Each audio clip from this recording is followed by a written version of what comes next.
Karunia dan damai sejahtera dari Tuhan kita Yesus Kristus serta dari Tuhan Allah Bapa kita.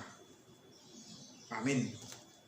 Saudara-saudari, Bapak Ibu jemaat yang terkasih, inilah firman Tuhan pada hari Jumat bahagia yang boleh menyapa kita, yaitu dari Yesaya pasal 45 ayat 13. Demikian bunyi firman Tuhan buat kita. Au patidang ibana marhite sian hati goran, jala parhonopokku ma saluhut akka dalanna, ibana ma pauli hutakku, jala paluon nama bangsokku natar buangi. Dadabina ini upa manang si lehon-lehon, ninna Jehovah Zebaot. Akulah yang menggerakkan Kores untuk maksud penyelamatan, dan aku akan meratakan segala jalannya. Dialah yang akan membangun kotaku, dan yang akan melepaskan orang-orangku yang ada dalam pembuangan, tanpa bayaran dan tanpa suap. Firman Tuhan semesta alam. Demikian bunyi firman Tuhan.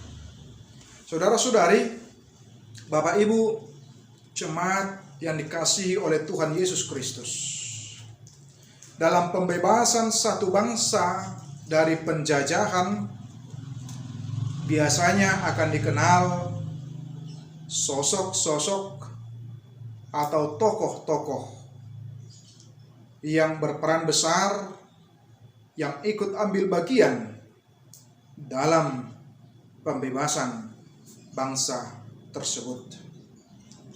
Misalnya dalam konteks Indonesia, kita mengenal Insinyur Soekarno-Hatta sebagai proklamator yang memproklamasikan kemerdekaan, kebebasan bangsa kita dari cengkraman penjajahan. Namun dalam konteks bangsa Israel yang dibuang pada waktu itu, yang sedang mengalami apatisme, yang sedang mengalami ketakutan, kekhawatiran, bahkan ketiadaan pengharapan bagi mereka untuk boleh bebas, untuk boleh merdeka.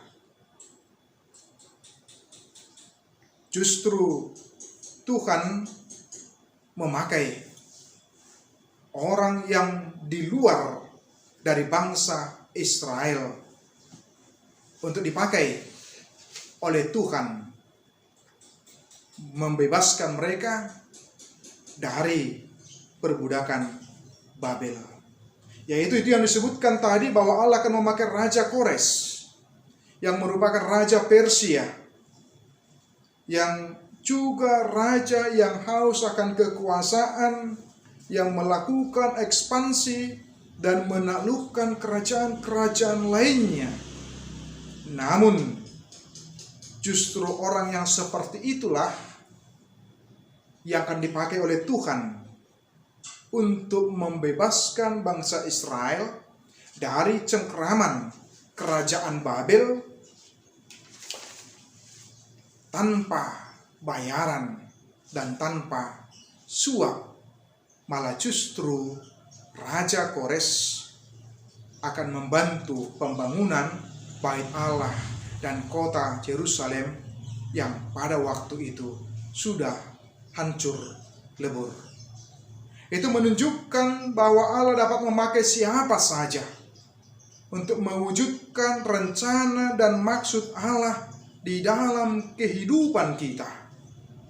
Kadangkala Allah bertindak di luar dari apa yang kita pikirkan, dari apa yang kita duga, yang menurut kita yang terbaik, yang kita pikirkan, tetapi belum tentu itu cara Allah dalam menolong kita, dalam menyelamatkan kita, dalam membebaskan kita dari persoalan, dari masalah yang kita anggap lawan atau musuh, malah bisa dipakai oleh Tuhan, menjadi perpanjangan Tuhan, menjadi menyelamatkan kita, menolong kita, dan membebaskan kita.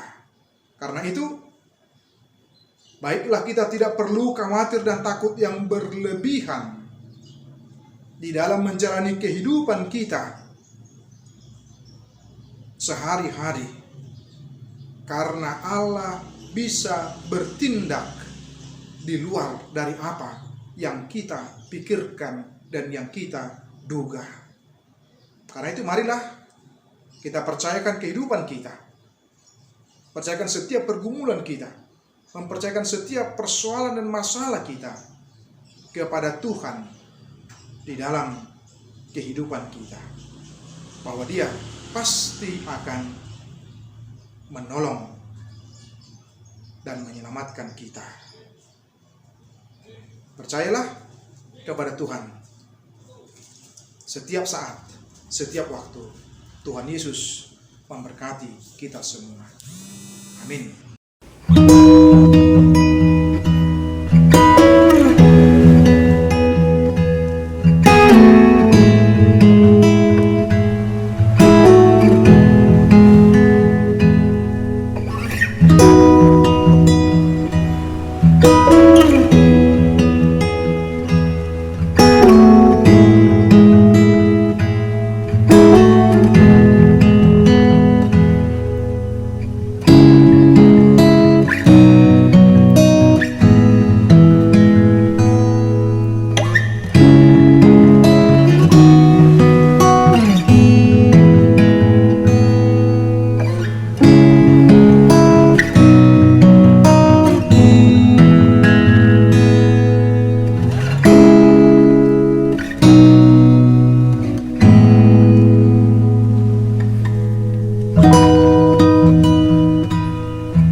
Bapa kami yang di surga, dikuduskanlah namamu, datanglah kerajaanmu, jadilah kehendak-Mu di bumi seperti di surga.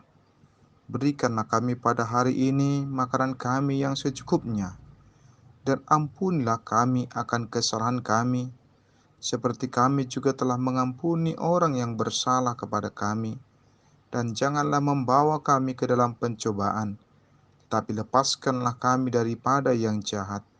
Karena Engkau yang punya kerajaan, dan kekuasaan, dan kemuliaan sampai selama-lamanya.